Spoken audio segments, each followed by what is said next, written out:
उत्तराखंड में एक चरण में होने वाले विधानसभा चुनाव के प्रचार का आज अंतिम दिन। राज्य में विधानसभा की 70 सीटों के लिए बुधवार को मतदान होना है।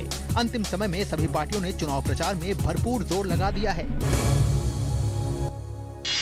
शशिकला द्वारा विधायकों को कथित तौर पर बंधक बनाने के आरोपों पर कांचीपुरम पुलिस ने मद्रास उच्च न्यायालय में दायर किया हलफनामा।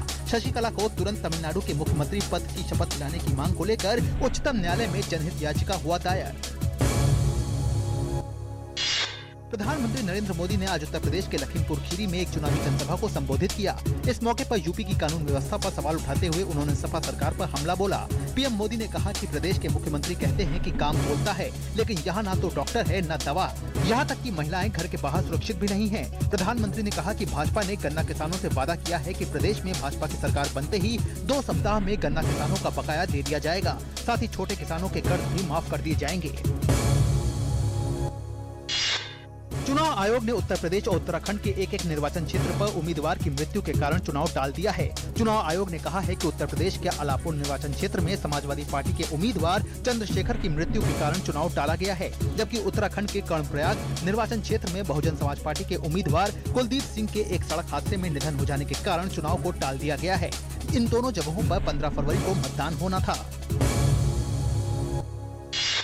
उच्चतम न्यायालय ने आज व्यापम घोटाले में एक बड़ा फैसला सुनाया। सुप्रीम कोर्ट ने साल 2008 से 2012 के बीच MBBS पाठ्यक्रम में दाखिला लेने वाले 600 से अधिक छात्रों के दाखिले रद्द कर दिए हैं। मुख्य न्यायाधीश JS खेहर की अध्यक्षता वाली एक खंडपीठ ने आज ये फैसला दिया। हरीश रावत के स्टिंग मामले में हाईकोर्ट में सुनवाई 17 मार्च तक टल गई है। हरीश रावत पर विधायकों की खरीद फरोख्त का आरोप है।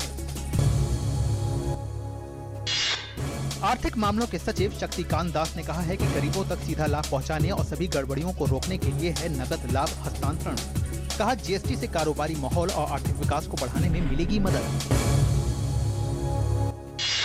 केंद्रीय सूचना एवं प्रसारण मंत्री वेंकैया नायडू ने मेक इन कर्नाटका में निवेशकों को आमंत्रित करते हुए कहा है कि भारत वैश्विक स्तर पर निवेश के लिए एक बेहतरीन जगह है और यहाँ निवेश करना भविष्य निर्माण में सहायक होगा। इसके साथ ही उन्होंने स्मार्ट शहर का जिक्र करते हुए कहा कि कर्नाटका में 6 शहरों को इसके अंतर्गत चुना गया है, जिसके लिए 368 करोड़ की राशि भी दी जा चुकी है ताकि शहर में विकास तेजी से किया जा सके।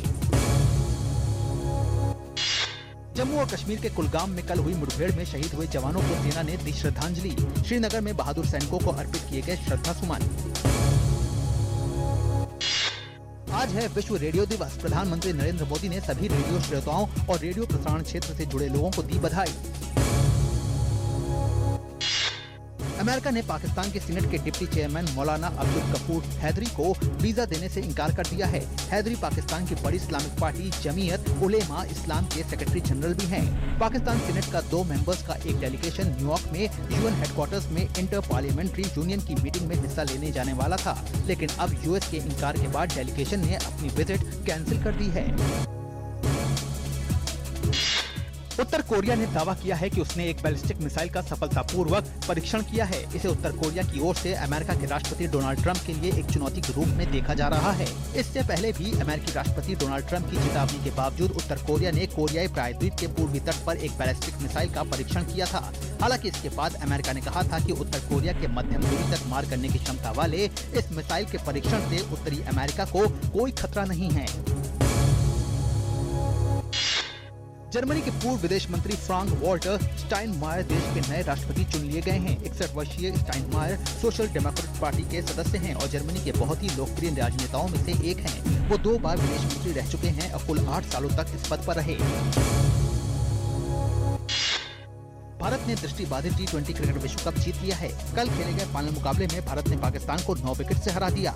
इससे पहले 2012 में इस चैंपियनशिप के पहले संस्करण के फाइनल में भी भारत ने पाकिस्तान को ही हराकर ये खिताब जीता था। प्रधानमंत्री नरेंद्र मोदी ने दृष्टिबाधित T20 विश्व कप जीतने के लिए भारतीय टीम को बधाई दी है।